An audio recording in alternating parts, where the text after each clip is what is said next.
What's going on, ladies and gentlemen, and welcome back to the Nerdwide podcast. This is episode 104, and I'm your host, Tyler Haynes, with my good friend and co-host, which I haven't seen in 2 weeks, a week and a half. We did do the Extraction 2 reaction for the full trailer, which you can see now on youtube.com, Nerdwide podcast. It's on our Nerdwide Reacts little playlist, but I haven't seen you since then. Chris, how the hell have you been?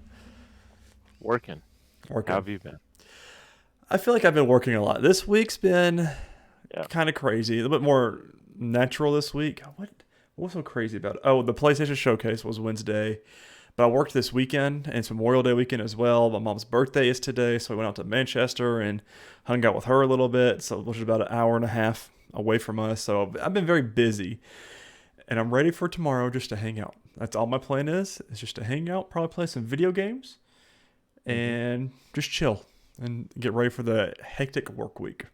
So 4-day work week. Yes, which is going to be crazy because we have a lot of admissions over the weekend, so work's going to be busy, and I'm not, we'll see how it goes. We'll see what time I leave work or how early I get in there, which will probably like 6:30 just because I get too neurotic about it when I get into work too early. Listen. Quick housekeeping, because there's a lot of things I want to talk about, particularly before we start talking about our episodes. So don't forget to subscribe to either our YouTube or podcasting service of your choice. If you enjoy the show, make sure you leave us a thumbs up on YouTube or give us a good rating, whatever podcasting service you use. That helps get our name out there, helps the algorithms and things like that. So if you enjoy the show and you want other people to enjoy it, of course, you can share on social media. But the biggest thing you can do is subscribe to us and give us a like or a good rating on a podcasting service. If you don't enjoy what you see here, make sure you let us know down below in the comments what we can fix.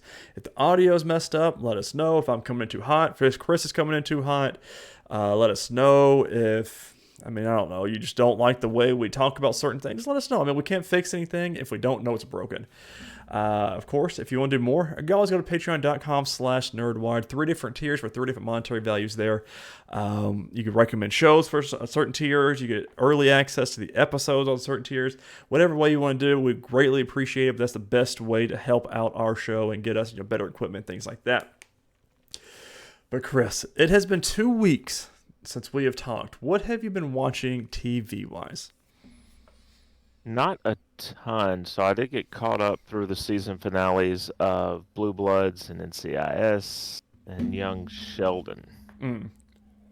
So I've completed those. Now they're all shut down for summer now? And the Rookie. Yeah, they're all done. Now, I know that the show that you also started watching, Quantum Leap, they began filming season 2. Good. Before the strike, so... What show is it? Speaking of the strike, there's a show... Oh, it was Lord of the Rings. I think we talked about it before we filmed our Extraction trailer, but they're filming now, but their head writers and everything have left production. And so I forget who it is, creative heads or somebody has stepped in and said, okay, we'll take it from here. And it's like... so that's not good. Don't do that. I don't see that working out well for them at all. Because your writers that obviously made the show are saying, "Hey, we're done." Then how do you keep going? But whatever. So yeah, because most productions, even if they have a script, they're still shutting down, right? In solidarity. But even if you felt good about finishing what they'd written, as far as filming it, to just say, okay, we've got this, and that indicates they're going to write anything that needs to be written going forward. That's basically crossing the picket line. So we'll see. I don't particularly watch that show, so I don't even know if it's going to be better or worse for that. But now these past 2 weeks, I caught up on The Flash, so I could watch the Flash series finale live. Season 9 of The Flash, the finale, whatever you call it, horrible. Like, I give it the whole season, the last episode, like a 2 out of 5 of our scale on Letterboxd or whatever. Cisco didn't come back. No. I did see that They did everything they could to get Cisco back, but it was scheduling conflicts, and he said, he goes, trust me, he goes, I did everything I could to come back. And he says even the studio tried working things around, and he couldn't do it. What's he working on I have right no now? idea. I've been meaning to look it up, but I never found out. So I was like, that's interesting, but because he's the lifeblood of the show. Let's while you talk, I'm gonna look it up. Then so Jamie watched it with me as well because she hadn't seen past 2 or 3 seasons. I guess where you're at as well. Hadn't seen maybe past a little bit, so she was like, I don't know a lot of these characters. I don't really care about them. And I was like, Jamie, I've watched them for the past 2 seasons, and I don't care about them either. And I feel like they're just kind of thrown in there to throw in there, and I hate it because even the writer said that they wanted a couple more episodes, and they were going to tie up the Legends of Tomorrow storyline because that's what this whole season's been, not so much about the Flash, but about everybody else tying in and tying up. And I just hate it because we got to tie up to Batwoman in this one, Green Arrow. We kind of got a little tie up from him in this one, like kind of what he's been doing. And then this one, kind of light spoilers for the finale if you're really going to watch it, for the people listening out there. But they brought back every single speedster villain in their original actors, which was fine. But, you go through a whole season of trying to take down this certain villain, and certain characters took them down in less than a minute. That wasn't the Flash. I'm like, okay, I get it. And we're just doing a team up just to do a team up. But it fell flat on me. And then the finale, which this is a heavy spoiler for everybody. So baby Nora is born at the end, which we knew was coming because she's been in the past couple of seasons, anyways. But she was actually born, and he was talking to her as a baby, and he was like, I've got this great power, and it's time for me to share it with the world. He makes a speed storm, and 3 characters from the comic books become speedsters. And that's how the show ends. Like he says, now I've got a new generation to teach and to help protect and make the world safe. And you see them, and I was like, were they planning a spinoff? And no, they weren't. It was just a weird way to wrap up a show. I mean, with all the troubles that he's had being a speedster, you would think he wouldn't want to do that to anybody else. But, I mean, I just feel like they put that in there. But I don't recommend it, man. It was such a good show, and it fell hard. So I'm assuming this is what kept Carlos Valdez from coming back. He and Mae Whitman are starring in a Hulu series called Up Here.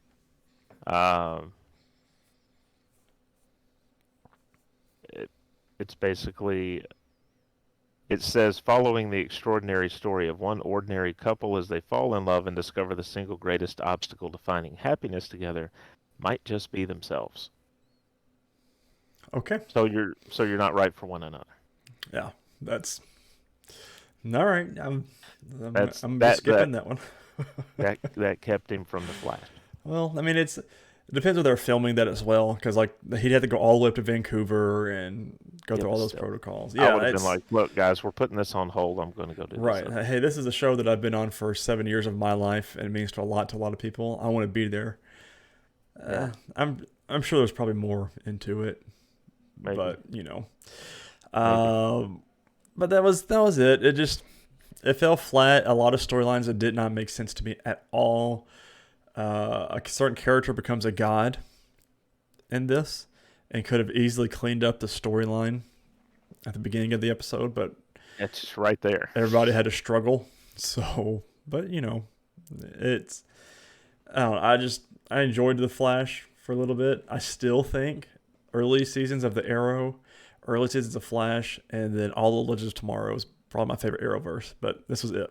Like, this was the Arrowverse is officially dead, and there's no more of it, which we'll talk about a little bit more coming up with the news part. And then it also started The Expanse this week, and I kind of show hopped a little bit. I watched a little bit of Lock and Key, couldn't get back into it, so I switched up to The Expanse. Now I'm heavily addicted into it, and I think I'm in season 1 finale right now. I need to finish it, but that's a really cool sci-fi show. I didn't think I would like. Oh, excuse me, but I do. But other than that, that's been my TV adventures over the past couple of weeks, mainly catching up on Flash and The Expanse. I need to watch Quantum Leap, but the problem is it's where I've recorded it on YouTube TV. I would have to physically, when the commercials come up, scroll ahead. And it's when I'm working and I get in the zone, I don't want to stop and scroll anything. So like The Expanse and Flash and stuff like that, it just plays. So that's where I'm at with it, though. Well, Quantum Leap was an NBC show, so could you? Because I recorded on YouTube. Right. Who is their server? Peacock. Yeah. Oh, I've got Peacock. I've got the basic plan, so it still has commercials. Yeah. So, like a minute and a half of commercials, which is just ridiculous. Listen, I'm paying for your streaming service. Quit charging me shit. Anyways, Superman and Lois, Chris, it is time. We're back with it. Boy. Full-on spoilers. Season 3, Episode 9, titled The Dress. It was blue and gold, not white and gold. Directed by Stephen Mayer. I believe I'm probably pronouncing that wrong, but he's a cinematographer. He's been a cinematographer for a lot of different things, worked kind of behind the crew. But man, what an episode for him to direct. And did he do a great job? I agree. Good Lord, was that good. We're going to nerdsandbeyond.com by Haley once again for our recap and breakdown. Mannheim walks into the DOD with his lawyer in an attempt to see Pia. Superman offers to go in and talk to him, but John Henry stops him because this is more his fight than Clark's. Sam agrees and sends him in. Mannheim immediately asks to see his wife, but John Henry says he can if he returns what was taken from the DOD, including Superman's blood and Bizarro. He puts up a fight and tells John he'll see his wife one way or another before storming out with his lawyer in tow. Clark still thinks he should talk to him because he understands what he's going through as a husband to a partner with cancer. John Henry cuts him off, reminding him not to let his personal life cloud his judgment. After this, Mannheim's henchmen attempt to attack John Henry in Smallville, but John Henry gets the upper hand, at least for this time. Mm-hmm. I love the Mannheim and John Henry battle we got going on this whole season. It's so intriguing to me, and having Clark involved as well. It's such a weird, how are you going to do this? And it's very well written. And I know I've said it for several episodes. Mannheim is a phenomenal villain. And it's just like it could be a anybody kind of guy. Some of it, at least. Yeah. In an attempt to get ahead of John Henry, Superman flies into Mannheim's office saying he's there to help. The only thing Bruto wants to see is his wife, so he cooperates and turns the missing objects over. He has Superman's word that he'll let him see Pia. Which I liked this part because he said, if they were suddenly to appear, he didn't say that I have them. It was very much we assume he has all this stuff, but he's still very if I have this. And I was like, just stuff like that's cool. And they're going to get it. Right. But it's John I didn't say it was me. It was just let Superman do his thing. And I've got a whole issue with Superman this episode. He needs to get his hearing checked. Just as he's about to agree, Superman hears the military approaching and tells him he didn't do this as the doors fly open and men with guns swarm Mannheim's office. You couldn't hear all those boots on the ground and doors shutting all the way down on street level. But he says he hears a little warbling sound, which he does. And he says, I didn't do this, right when they break into the door. Come on, Superman. You're getting a little rusty here in your old age. As Superman turns around, he sees John Henry. The DOD search Mannheim's home for evidence, and Superman and John Henry get into an argument with Sam. Well, with Sam involved. Sam realizes that putting John Henry at the center of this after what happened to him was a bad idea, so he sends him home because it's too personal. After Mannheim is raided, he sends in Henry Miller to go after John. Without his suit, John is in the middle of a losing battle, which was very well done because he's sitting there in his garage working on the suit. He says, the little AI device says, what do you want to request from the DOD? And he said 3x3 glass or something for the visor of the suit. And it's just good story, background storytelling, because it's still busted up after the last episode, but which is great because a lot of these shows will just immediately fix his suit. But we see the aftermath of it. He still hasn't repaired it. And even the little Echo device says the same thing. I call it my Alexa. I'm not going to say her name because she'll come out of the woodworks and start talking to me. But it was very cool. She's like, it's still damaged. She goes, this is what I need to repair it. and then the device says, "Oh, aerial incoming," and I was thinking like a missile or something. Even though we just saw what's his name, Henry Miller. Henry Miller. A lot of Henrys in this show. Henry Miller come in and bring back to life. I was like, oh god, he's gonna bomb the guy and make it and kill him. But no, that's not what happened. Anyways, let's see. He's attempting to get Warhammer to come to him, but until then, Superman swoops in to help. They start fighting as John gets his tech to work and calls in the hammer. Henry punches Superman and sends him outside of Smallville. When John gets his hammer, he hits Henry in the head, killing him. Superman and the entire community of Smallville are obviously shocked. What a phenomenal sequence. Yeah. From the only thing that I critique this just a little bit is that John Henry being thrown from his garage through a wall and into the little glass teller thing for the movie theater.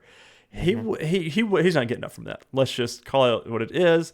No suit. He wouldn't really get up for that. But they kind of showed him limping and stuff like that. But anyways, what a phenomenal fight scene with Superman and Henry here. Henry Miller. Yeah. Really well done. And I was like, where were a lot of these super fights in the earlier seasons? But maybe they increased the budget for CGI, or maybe it was Stephen Meyer that understands what needs to be shot and how it needs to be done. But I enjoyed the whole fight scene. Yeah, it was really good, and the immediate aftermath of it when Superman sees that he's about to hit Henry Miller. He knows what he's going to do, and he's like, John, no. Yeah, from way out wherever he is. Space. And he does it anyway, and John Henry looks at Superman and says, I didn't have a choice. Right. And he says, we always have a choice. Oh, so good. It's always that Superman. Oh, damn, it was like, and Jamie was like, well, he really didn't have a choice. And I was like, he did, because he could have swung and hit his legs or something. She said, but this guy's trying to kill you. I'm like, yes, but, you also know Superman, even though he just got thrown who knows how far, he's going to come back. Right. And this was, and it's the writing again, because even they had Lana come up. And they even Sam said, we need to talk about this, because this is her first big incident of taking care of the city as mayor. And he says we need to talk about cleanup relief. He said, luckily Superman said, luckily the damage is only on Main Street. And I was like, it's just small stuff like that. It was really well done. And John Henry's just, God, he is started to dump off the deep end this episode, and it's just really good writing, because it's believable and it's convincing. Toward the end of the episode, Mannheim brings Mateo down to his lair and answers some of his questions. There, he shows him Bizarro Superman and tells him that he's the reason they found a way to cure Pia's cancer. Now, did Bizarro Superman look much better than we've seen him before?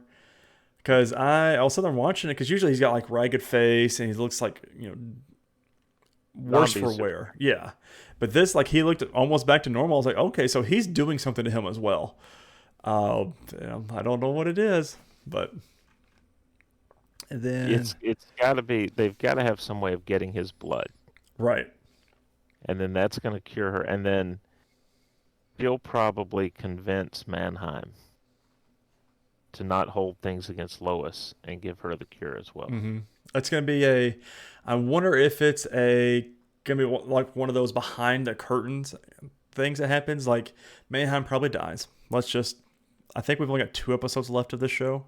I think it was only 11 episodes this season. And he, they let him, because Superman's always been right up front with Mannheim this whole time. Like, he's not so much a villain towards him as John Henry is. And I wonder if he's going to find out that Superman is Clark Kent. And in the last act of grace, because Superman's been so good, he somehow cures her in one of her life. Because she's only got one treatment left. That one treatment, I wonder what happens with. Here's the thing. This is just me. Maybe I'm wrong. I think we get all the way to the point where maybe Mannheim's already died. And she believes she's going in for the surgery to remove her breasts. and she comes to in the hospital bed and realizes they didn't do the surgery, and they actually gave her the Transfuse cure. her some blood. Um, so let's talk about that. Lois is worried about her upcoming surgery but refuses to show it to her family. Lana put together a clothing drive so Lois goes through her clothes and donates a lot of her wardrobe. Inside the box, Clark uncovered the red dress he bought for Lois 17 years prior when she got nominated for an award in journalism and didn't have anything to wear. He thought it was a mistake, so he asked you why it's in the box. He said she meant to put it there. She only wore it once, and rather than waiting for another opportunity to wear it, she'd rather someone get the use out of it now. She becomes slightly more agitated with Clark, so Lana offers to talk to her. At first, Lois is standoffish because she doesn't want to talk about the surgery or the dress, but Lana wants her to know that she's there for her no matter what. After she gets her surgery and her last round of chemo, her body is going to change. Lana wants Lois to feel good about herself because after all that's over, she's still in the driver's seat for how she chooses to move forward. This eases Lois a bit, and they spend hours talking and trading stories. When Clark gets home later that night, he and Lois have a talk about the surgery and he apologizes to her.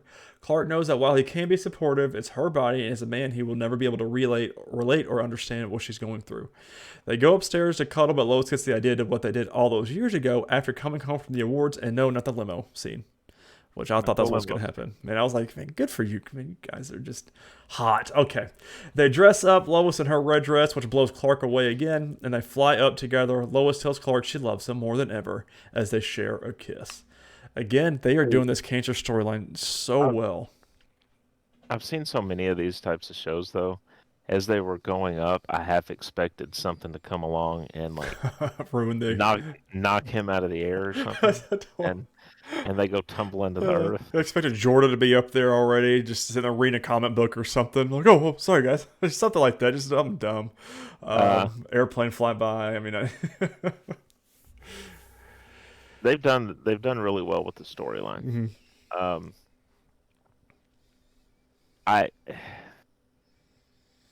I don't know if it was true to the Lois character though, that she never considered how it would make Clark feel to just throw that dress in a box.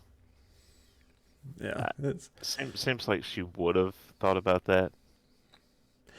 Well, she's got a lot of other things going on too, and like I was telling Jamie when we watched it, I said this storyline, well, this particular part of the storyline, I can't really relate to, or because I mean even Clark said the same thing. Because as a man, I'll never be able to relate or understand what you're feeling right now or what you're about to feel. And he says it's also not my place to tell you how to feel and things like that. So I was like kind of the same thing. But Jamie said it was really just it's what you worry about. You know, if you have breast cancer, stuff like that. I said, I really enjoyed they're doing it. I mean, and Elizabeth Tulloch doesn't have breast cancer or anything like that, and I feel like she's a great actress, obviously, and she's portraying this very well. But whoever is writing this particular story has done the research, or is going through it, or has gone through it. Right. And I love it, and I hope this is not the last season. But if it is, I mean, hell, they're going off on a banger. Let's just be honest here. I don't think it will be. If anything, they'll get Max, right? Like it'll come to Max. I think so. Because I mean, I want to know the numbers, and eventually I'll look it up and see what we've got.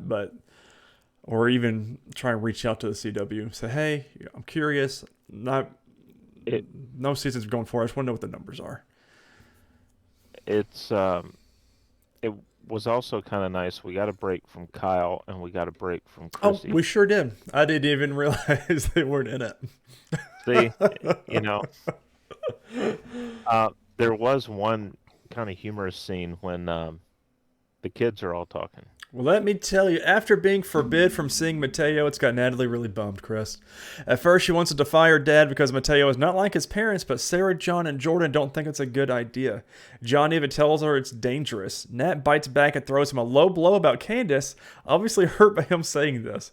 Before John Henry gets attacked the first time, he sends Nat to Sarah's with the boys. There, Nat is sulking by herself when John offers an apology. He was wrong for what he said, and she's right. Mateo is nothing like his parents. So there's no reason he can't come visit. When Mateo gets there, he and Nat talk about the situation, and he tells her John Henry isn't exactly a good guy either. She gets defensive for a second, but he clarifies that he's not letting them see Pia. She had no idea about this, and it makes her see her dad in a different light. Mateo tells Nat he's never felt that way he does with Nat, and he says he loves her. Catches Nat off guard, but she quickly recovers and tells him she loves him too. All right, Chris, what were you saying about the kids? So she only said it because he said it. Correct. What a woman thing to do. Oh, someone told me he loves me. Let me tell him the same thing. But man, the John and Jordan stuff this episode, I was like, God, y'all are. If it was my brother, your ass would be thrown on that bus so fast. I don't care what's going on. What I thought was so humorous was Sarah kind of has that. She has that line where she's talking to Jonathan about Natalie, Mm-hmm. and she says, well, it really hurts not to be able to be with someone that you love. And Jordan says, yeah, tell me about it. Yeah, it's so good, man. And like he looks at her, gives that little glance and looks at her for a minute. And I was like, God, y'all know what you were doing. Y'all knew what you were doing. It's so good. And she kind of looks at him with this sheepish look on her face. And let me tell you, he was looking great in that red jacket he had on. Like definitely Smallville vibes from him with the red jacket, and he just looked good. I mean, it's a lot to pull off like a bright colored jacket like that, and he did really well with it. That's I just looked at the fashion, I guess. Whatever. But again, another great episode. 2 more episodes to go, at least per Wikipedia. So take that with a grain of salt. And we still have no word on season 2. Well, season 4. But you know what? Hey Siri, set a reminder for 8 a.m. to email CW about Superman at Lois numbers. Okay. The worst they can do is not respond. So, that's just how I feel.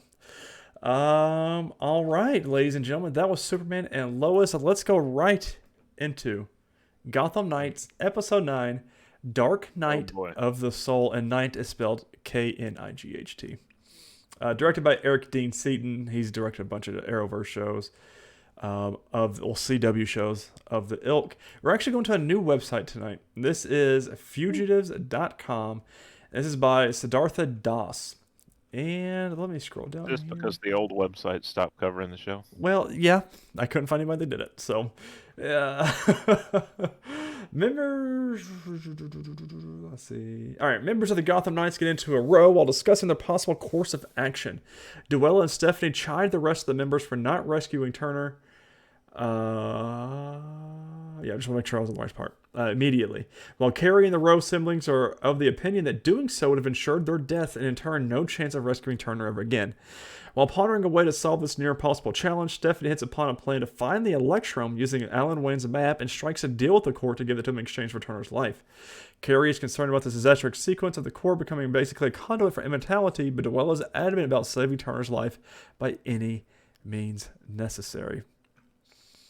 We've got this hot little romance budding up here. Again, who is who and what are we doing? Considering the initials of Alan Wayne and the map to the spot as the possible location of Electrum, Harper and Stephanie go to the spot, but find the court already searching through the place using a geological study operation as a front. They manage to snag a walkie-talkie from the construction workers, but even after using it to eavesdrop on the court and the workers' conversation continuously, they are unable to find a hint of a clue. Colin speculates that they might be looking for the spot wrongly and turns the map to show particular dots made on the entire map. Connecting the dots, they find a rough draft of a skyline that matches one of Alan Wayne's century-old cityscapes of Gotham.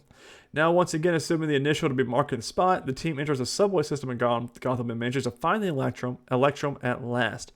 Carrie gives the group... What?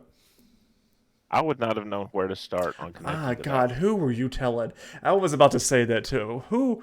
These kids are too smart for their own good. Even, as a painter as Alan Wayne, who's thinking of this? Right. Come on.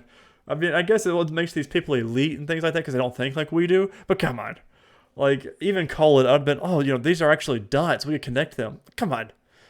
You know what this looks like? Another painting that he did. God, you smart kids. I can't stand them. Tell me about it. Carrie gives the group a reminder about her concern about the danger of it falling into the wrong hands, which Colin makes sure not to let remain a matter of concern by creating an exact fake replica of the mineral.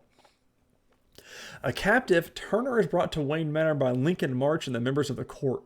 Lincoln injects Turner with a strange hallucinogen by stabbing him with the blade of the Talon, which causes him to see visions of his dead birth parents.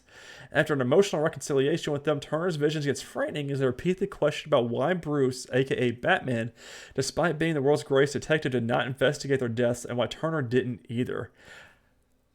I mean, great questions. Let's just be honest here. Those are great questions. And up until that point, I was like, Turner's acting though.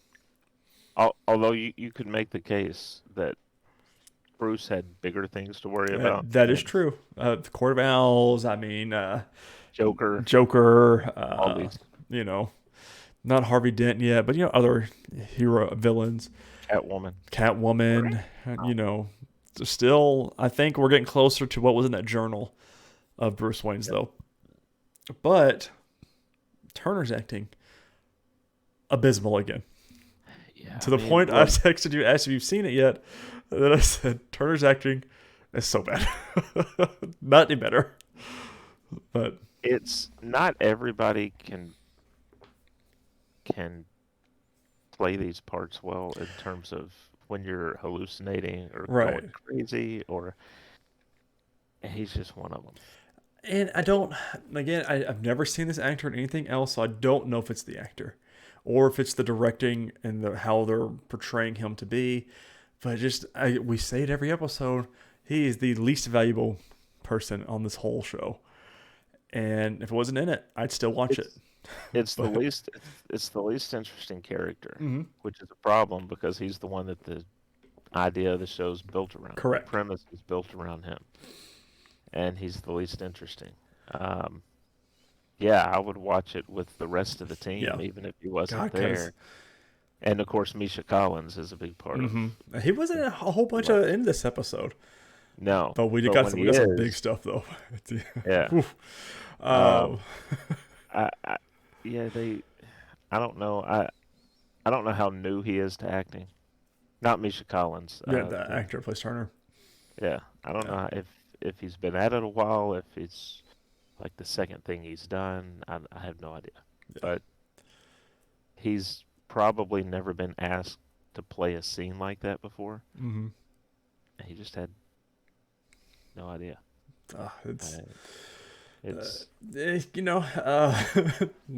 Lincoln manages to insert this suggestion that Batman was responsible for Turner's birth parents' death, and out of guilt, he adopted Turner as his son, which we know Bruce Wayne does not have guilt. Lincoln goads Turner for his past action of killing the Talon and tries to provoke his darker side. It is revealed that Lincoln wants Turner to become the next Talon, serving the court for generations. I was all in on this storyline, by the way. I was like, I could make him do a complete 180 heel turn, make him the bad guy. The group has to kill him. The group continues on. That would have been... Put a mask on him for the rest half of the season. Oh, no, it's actually Turner at the end. And they could have even set it up where they didn't even realize it was Turner that they killed. Yep. They just killed a member of the court, and look who it was. Mm-hmm. Oh, we're going to go find Turner. This is where he's supposed to be. Cut the dude's head off, take the mask off. Boom, y'all kill Turner. We're all dealing with that implication. Season 1 ends. Season 2 is them dealing with all that and being the Night still. Moving forward. God, what are we doing? Why don't we write TV shows, man? With Robin as your leader. See? Why don't we write TV shows anymore? Not anymore, ever. Anyways, Turner was afflicted by a sense of self-doubt from the beginning, struggling with the insecurity regarding why he was chosen by Bruce among the hundreds of hapless orphans in Gotham. Lincoln used the same insecurity to break him, and only time will tell how it will affect his feelings about his adoptive father, or whether he gets to know the truth that Carrie is hiding in that journal from everybody else. Triangulating the signal of communication between the construction crew and the court, the group manages to deduce their current location is Wayne Manor. As Lincoln conveys his proposal to Turner about joining the court, Duella and Colin break in and threaten to blow the members to pieces if the court doesn't honor their deal of handing Turner over to them in exchange for the Electrum. Verbatim of The Dark Knight.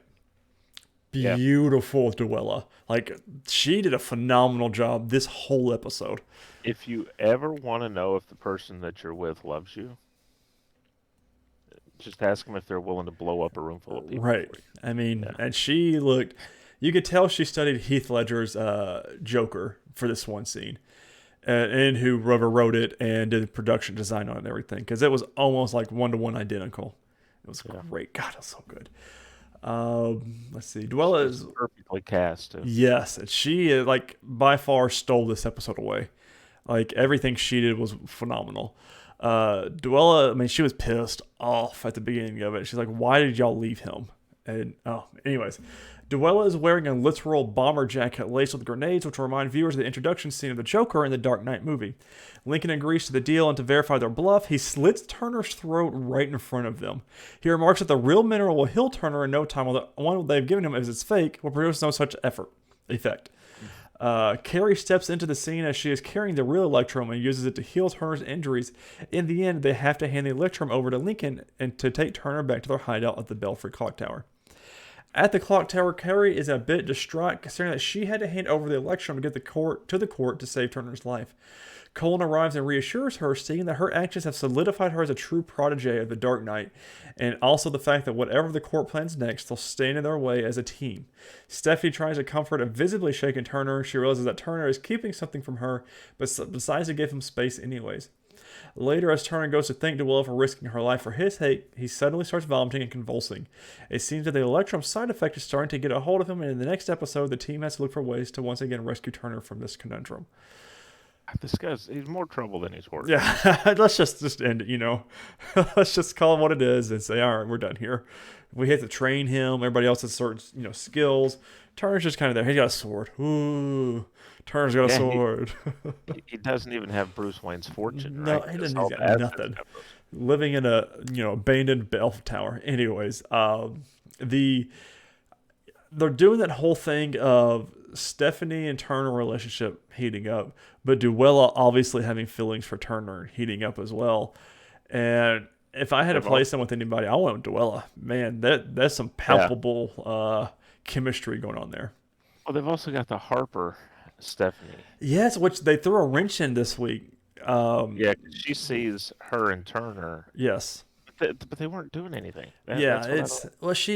Harper was like, Colin said, you always want, she goes, I know you want her because you always have the worst taste or something like worst. He said something. Well, I forget the way it was. You want what you can't have. Yeah. And she's like, you're, you like the terrible mafia guy, but now you want a stray girl and you can't have her. And it's like, I mean, that's throwing a little wrench though. Based on how they played that in prior episodes, I think she could. Yeah. So, it's all right, here we go. Meanwhile, Harvey gets to know from forensics that the DNA sample belonged to Cressida and realizes that he has been gradually cornered by the eventual possibility of 2 murder charges being pinned on him, of course with Mary Hill being the first. Harvey decides to record a video confession where he states his split personality disorder in a detailed manner. However, he also notices 2 new recordings in the storage on the tape, and as he plays the first, a more carefree, eccentric version of him initiates a conversation addressing him on the other side. Gotham Knights Episode 9 ends with the other Harvey stating that the main Harvey is not a killer. What a phenomenal... we talked about it at the beginning of this episode of Misha Collins and his acting. Like, the 2 different characters he's acting... just so good. Like, a very convincing Two-Face. So. Yeah. I wonder if we end the season getting the physical manifestation of Two-Face. Does he get chemical burns on one half of his face? Or do we play it out a little bit? Like, may that be the villain that's rising throughout this season? And then at season 2 is him being the villain? Or how they're going to play that? Again, we don't know of the fate of Gotham Knights. Of course, Misha Collins and other cast members and writers, while they're picketing right now, they are also using hashtag Renew Gotham Knights. So they don't know anything either. And this is as much as today. They were out picketing today. So with that hashtag, and Misha Collins was as well. So, but Chris, it is time. It is time for the fan favorite hero of the week and douche canoe of the week. Of course, let's start with douche canoe this week. Superman and Lois. Easily argue John Henry. Yes. For this one. I don't really know if I have anybody else because Mannheim was cooperating Right. and not really being a douche canoe here. Although he brings his son into the fold, which makes him an accomplice. That's all I'm saying. But Yep. I think John Henry for Superman and Lois is the The one only. for it. Yeah. I Yep. can't think of anybody else. Gotham Knights, douche canoe. Uh, Lincoln, Yeah. maybe Lincoln March. Thank you for your link. I don't think there's anybody in Gotham Knights there that would be douche canoe on there, I like in mean, the group. Besides Turner, yeah. doing all this I was about gonna him. say It's all about Turner. Turner just for fun. Ooh. uh, what are you gonna say? John Henry this time for douche Yeah. canoe? Yeah. Let's do it. All right. Breaking the Superman code and Yeah, he killing just somebody. straight murked that guy. Hero of the week, Gotham Knights. You could say Dwella, Yeah. or you can say Carrie as Robin for bringing the Electrum in to save the life. But I think out of those two, Dwella was much more, I don't know, in it to win it kind of thing. Or you could go Cullen and his super genius skills for some reason, being able Mm. to poke holes in a painting and figure out what the holes are for. Um, I kind of like Yeah. Dwella out of that group though, which is weird kind of saying. Uh, If I had to rank those three, I'd probably do Duella, Cullen, Carey. okay, so we're both on Dwella on that one though. Hmm. That's number one, and then Superman and Lois, a hero of the week. Hmm, I don't. Is there? Well, I mean, Superman maybe, but like I don't really think. Do we He really? had he had a deal in place Right. with Mannheim. Yeah. Um, That's. I think. he he kind of, I mean, it wasn't Superman, it was Clark, but Mm-hmm. he Ooh, him he selling his Cal Ripken card. squared he squared things. Look, that's serious love right Yeah, there. If I that's ever tell you, because he sold his whole collection, yeah, and even like Lana was like, "Wait, he sold his whole collection for this?" And I was like, "Oh, I loved it because they both of them even said, even the Cal Ripken Jr. card." yeah, It's so good, man. Um, I'm okay with Dwella for Hero of the Week if you are. yeah, I'm Okay, good with it. looky there. Mm, how our heroes Duella. have fallen this episode. Uh, Noble news. We talked about this, I think, in our Extraction trailer or right before it. Loki season 2 starts streaming on Disney Plus October 6th, 2023. And then the same exact tweet. All episodes of Echo drop November 29th, 2023. Hmm. Hmm. No trailer, like we got nothing. They just tweeted this out like on a random Tuesday. Yeah, But the thing that's concerning, and we've talked about it a little bit between you and I, all episodes of Echo drop November 29th, 2023. This will be our first Disney Plus show. We're getting all episodes dropped at once. could be an experiment. Yeah. Um, See what the numbers could look be like. because could be maybe it's so close to the holidays. I don't know what they have planned right on the other side of the year, Mm, but maybe they need that out in a certain time, and they were just running out of weeks. right. Well, that, Uh, with to steal a little bit from your Noble News part, the Daredevil series is on pause due to the writer's strike, which yeah, is a follow up to Echo. So, I mean, I don't, I just don't know. I don't know if any of that, which of course we'll find out more in the next couple of weeks. But October hmm 6th is our next show, which is mind blowing to me. right. We're going from And it, May to October for our next MCU show. yeah, and it could be. Um, Maybe they aren't expecting the writer's strike to last that long, Mm, but if it does, maybe they do drop all those week to week instead of a binge drop. right. So, Mm. And then the only other thing I've got here is Powerpuff Girls, Arrowverse's Justice University, and Female Zorro series are no longer in development at the CW. So, Arrowverse officially dead. Female Zorro, never heard of. But Powerpuff Girls, we know we talked about that last year and all the issues going on with it. They just said, no, we're just going to scrap it and take the loss on it. So, but I mean, the CW, as we know, is officially dead, which is weird. Done spill. So, I don't have any releases this coming up week for TV wise. Or again, we're getting fully into the summer swing of things, so don't expect a whole lot. I think AGT's new season comes out this week, but which is America's Got Talent, which is an all the year kind of show. So, but other than that, that has been your 2 weeks of TV news and recaps. That means we're on to films. Yes, it does, Chris.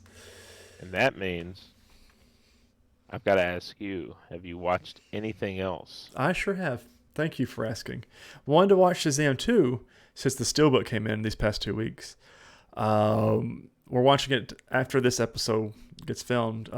Jamie really wants to watch it. She loves Zachary Levi, and it's just a great damn movie. And I want to see if it still holds up in my brain like I think it does. So we're going to be watching that.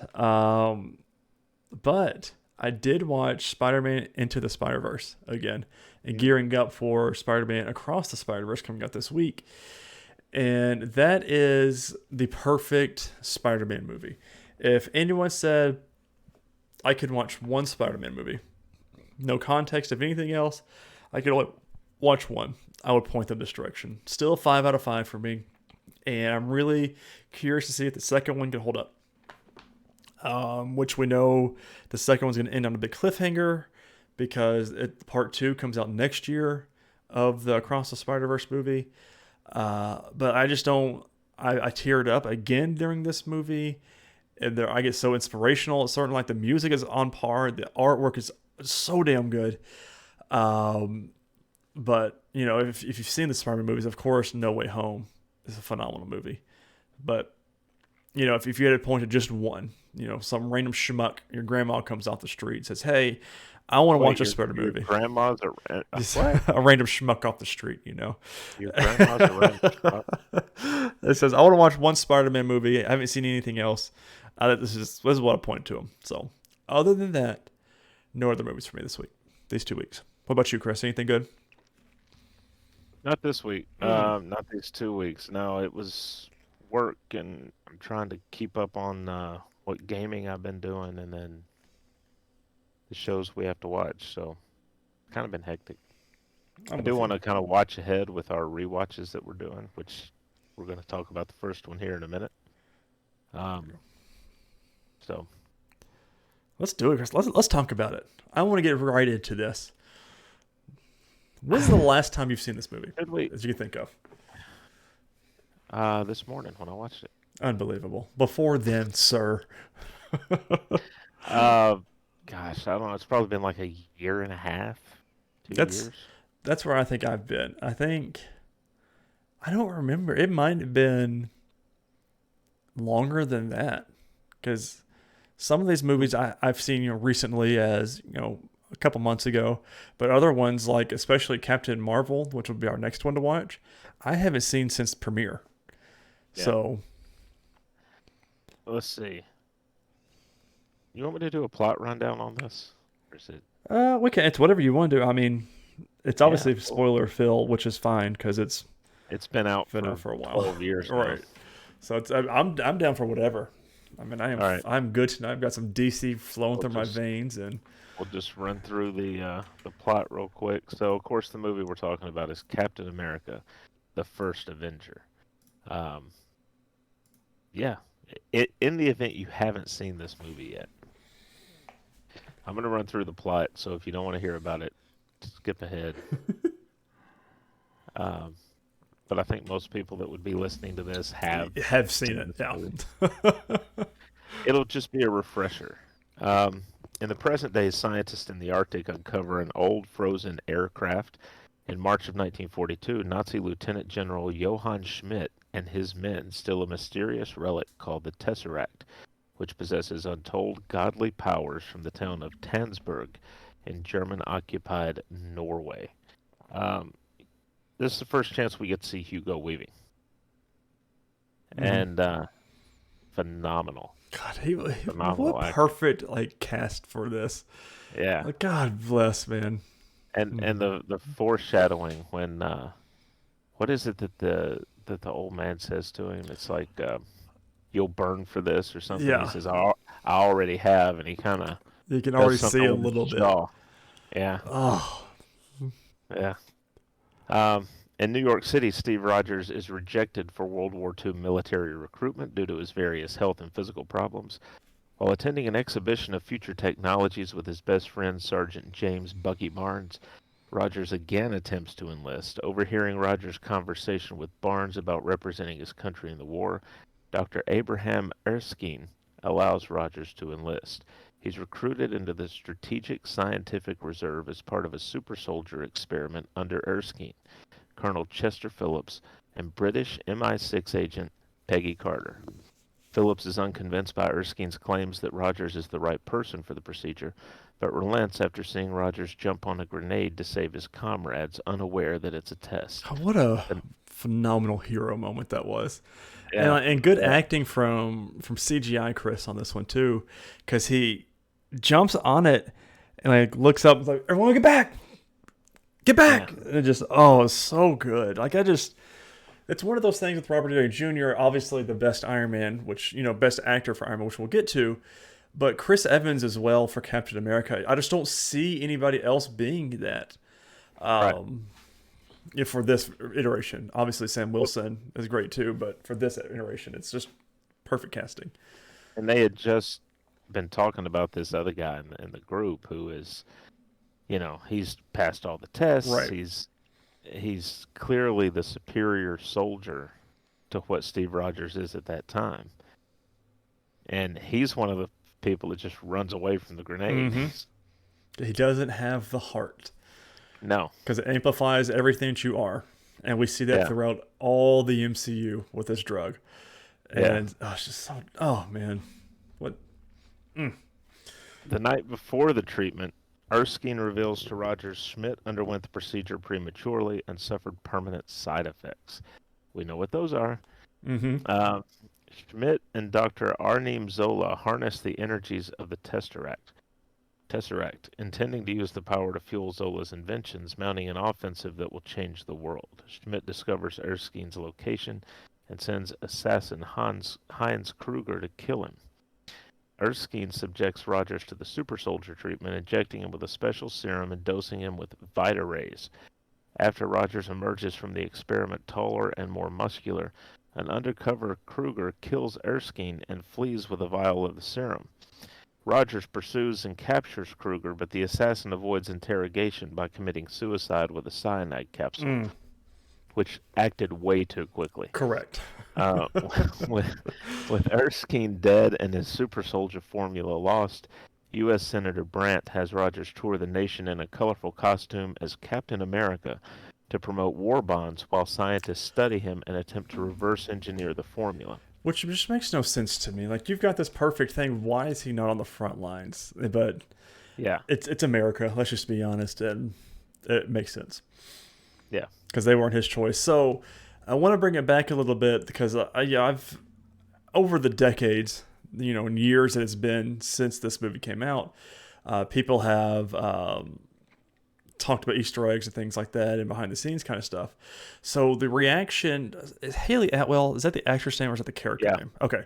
So when she saw Chris Evans for the first time come out of the suit, that was like their first thing together. So she's never seen his body. And so she said in an interview once that that's her genuine reaction touching him on his chest because she was just so taken aback by his physique. I was like, could you just imagine just being so damn hot? You come out of a scene, and the one of the hottest actors in the industry is taken aback at you. I can't relate. I mean, Jamie does it to me every morning, but it's just a fine specimen she married to. So, Wow. that's one of Put those your boots nights. on, folks. It's getting a little deep in here. All right. In 1943, while on tour in Italy performing for active servicemen, Rogers learns Barnes's unit was MIA in a battle against Schmidt's forces. Refusing to believe Barnes is dead, Rogers has Carter and engineer Howard Stark fly him behind enemy lines to mount a solo rescue attempt. Rogers infiltrates the fortress of Schmidt's Hydra division, freeing Barnes and the other prisoners. So cool. Rogers confronts Schmidt, who removes a mask to reveal a red skull-like visage that earned him the sobriquet the Red Skull. Schmidt escapes, and Rogers returns to base with the freed soldiers. Yeah, this is obviously the big reveal of what the Red Skull is going to look like. Looked really good. Yeah, even for back then. The march back into camp. Mm-hmm. Oh, like where you see like the theme music for Captain America. Yeah. Oh man, like they were just onto something like back then. Yeah. And obviously, here we are 20 years later. Well, not 20 years, or 10 years later, but it just, God, like I'm always a big sucker for when those musical cues kick in, and like the Agent K, because that's all he is to me from Men in Black. Yeah, it's just looking, and it's foggy, and like you see you see Captain America, and then you see everybody else come in and go. That's so good. God, yeah, what a time. It's not like it's 40 or 50 people, which would be impressive enough. It's right. 400 soldiers. Right, from various different regiments and outfits and stuff. And not all of them made it back, so it could have been more. Oh, man, what a show. Could you, it's one of those things, because I keep trying to think back of when's the last time I watched this. It had to be like 2019, 2018. When I was catching up for Infinity War and rewatching all the movies up until then. I think it's the last time I watched this particular movie.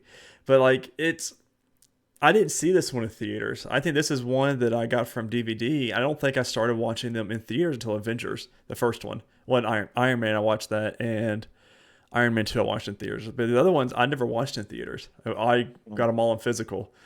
And it's just to think where we are now from this moment. And here we are talking about, oh God, why can't we get more than a year? And just crazy.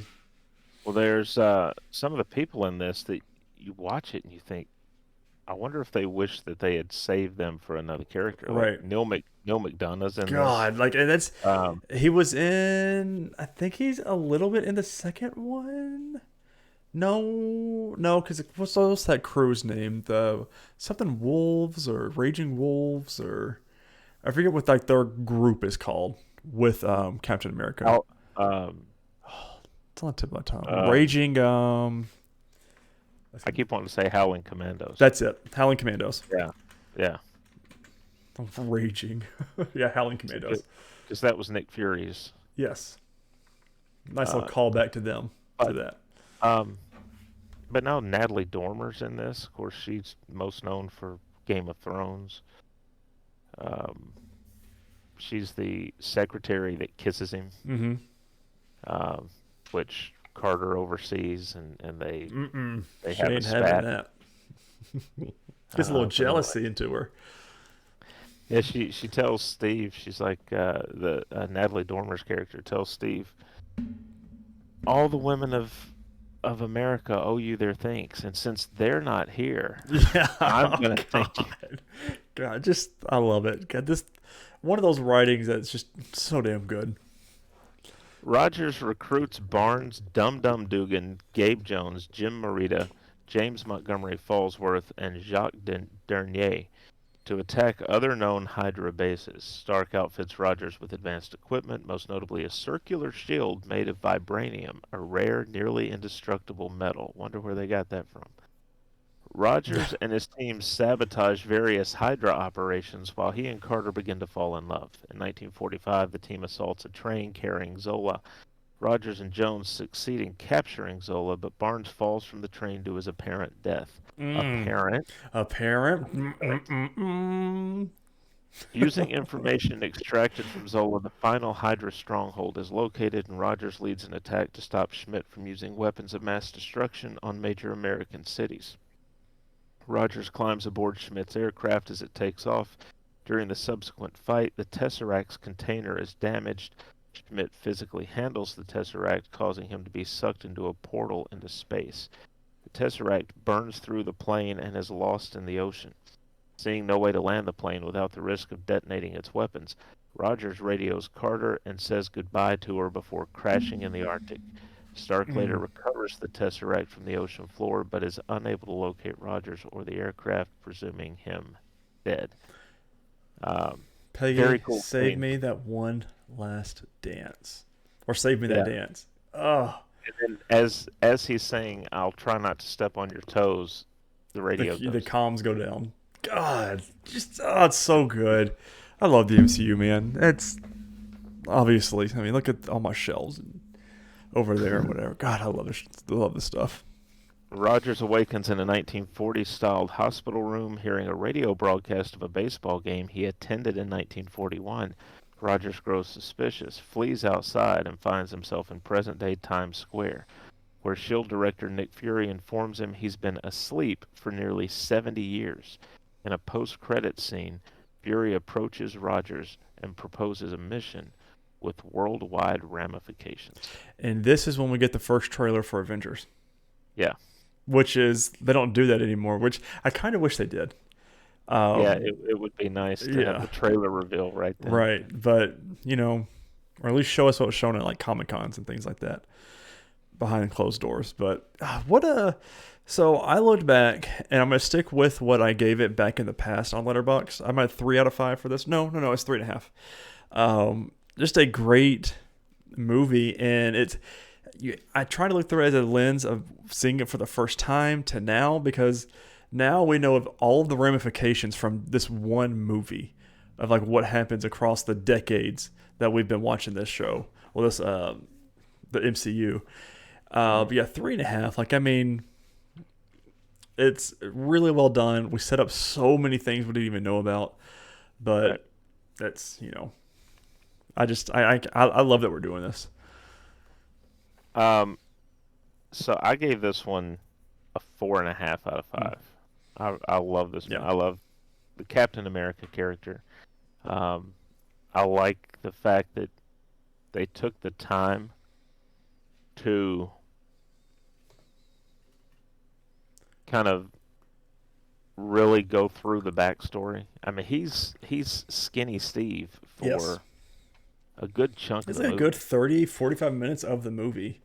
Yeah. And it sets his character up, not just, hey, he's Captain America, but it's more of a why he's Captain America.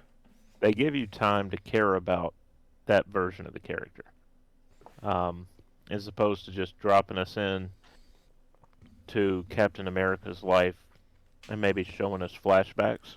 Because we are 3 MCU movies in, give or take, if you count Incredible Hulk, into the MCU at this point. And then this was the 4th one, and then boom, Avengers is the next one coming up. And so, I mean, we know what's going to happen.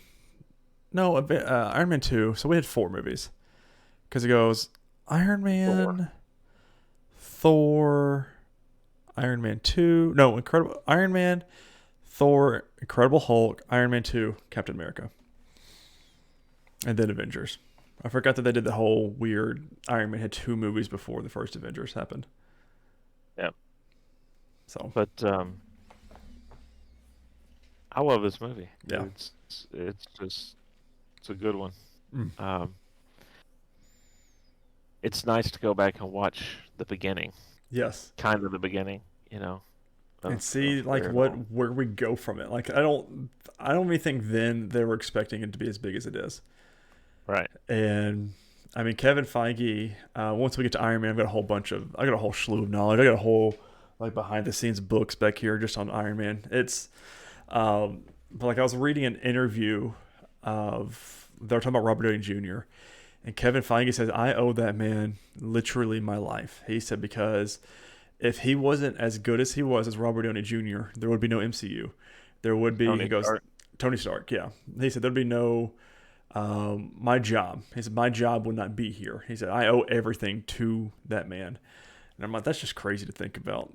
You hire a guy straight off of his coke addiction, and Anyways, we'll get there when we get there. But what crazy to look back and see where we've come and what they've set up even way back then.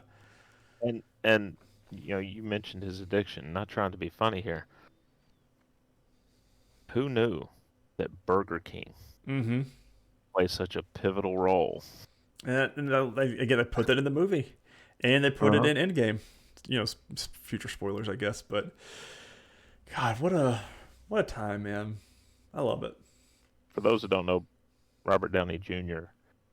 Found Burger King, and it helped him get through his battles. To say, I can't do it anymore. I'm gonna get clean and do better. Here we are. All right, next week we're gonna take the next step in the timeline review of the MCU with Captain Marvel. And we're also going to review Across the Spider-Verse. So excited about that. We're going to watch the day we record. Yeah, so we should either be really high or really low. That should be just how it always is. Or 1-1. Or 1-1. Notable news, Thunderbolts and Daredevil series both on pause at Marvel due to the writer's strike. Obviously, apparently, unless you are Lord of the Rings. Doesn't apply to you. Crossing the picket line. Oh, man. I mean, Gollum thinks he can do whatever the hell he wants. Oh, listen, that game's the worst reviewed game of 2023. So, yeah. And I didn't even know it was coming out. I forgot it was coming out. And apparently it's so bad. So I'm like, oh, well, Yeah. All right. Releases this week, of course, Across the Spider-Verse. Yes. And cinemas on June the 2nd. And that brings us to games. Chris, have you been playing anything? Just my normal. Just your normal?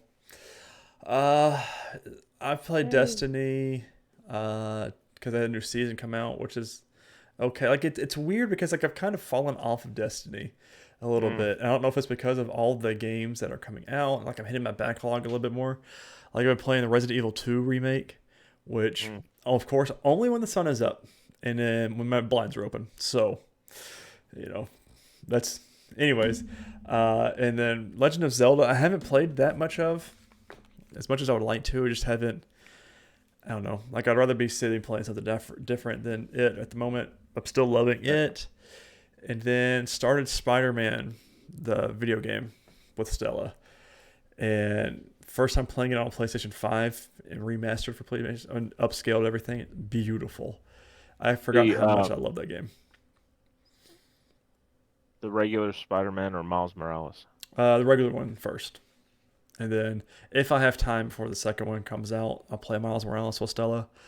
But like I'll let her pick out my suit and all other kind of stuff. Just kind of she didn't really get what's going on with the story, but she knows it's Spider-Man and she knows who Miles Morales is because there's I think it's Young Spidey is on Disney Plus. It's got Ghost Spider, Miles Morales, and Spider-Man. Like there are three little team of little animated things, and she loves that show. So, and she's able to tell me stuff. It's just really good. Not a lot of news this week. PlayStation Showcase happened. Nothing really crazy that needs to really be brought up with it, other than Metal Gear Solid 3, Snake Eater is being remade from the ground up, it seems. But all we got was a CGI trailer. So, and then notable new releases this week was Street Fighter 6 for PC, PS5, Xbox Series, PS4 on June 2nd. Not a big fighting game kind of guy. So, but this game looks pretty. I like the artwork for it. Yeah. But ladies and gentlemen, that has been this week's episode of the Nerdwide Podcast. Welcome back after a 2-week little, 1 week hiatus a little bit. And I hope you missed us. We missed you guys. And we're back to full steam. We should be back with our shows soon. So it sounds like we only got 2 more weeks of it as it stands, which we'll be bringing forth, what we're going to be doing in the meantime when we get there. But next week, make sure you're watching Captain Marvel and you are potentially watching Across the Spider-Verse, because if you do, we'll have our spoiler-free that week. And then the following week, we'll do all spoilers for the movie. and what it means going forward. But ladies and gentlemen, hope you enjoyed this episode. Don't forget to share it on your favorite social media platforms, and don't forget to rate and review this podcast on whatever podcasting service you use. Like I said at the top of the show, those ratings, likes, subscribes, everything that helps to get the show out there. It helps feed us into the algorithm, as well as you sharing it on your social media. Getting more eyes in is what helps grow this channel. Social media, you can follow the Nerdwide account on Twitter at nerd_wide. You can follow me personally at Ty_Haynes, although I've been a little quiet on there since basketball is over. But you can follow Chris at MavTN7. Although, Chris, next week is a series finale of Ted Lasso. And I know you've been eyeing this luxurious mustache. That's for Ted Lasso ending next week. You know. Facebook, you can follow the Nerdwide account. Just search in nerdwide.com, Nerdwide Podcast, Nerdwide. First thing that pops up there with our logo. So make sure you're following us there. That's how you get on either one of those social medias, how you get news of what's going on with the podcast. And just fun little tidbits like that. But ladies and gentlemen, thank you so much. We really appreciate each and every one of you. And thank you so much for listening this week. And we cannot wait to talk to you next week. See you then. Later, guys.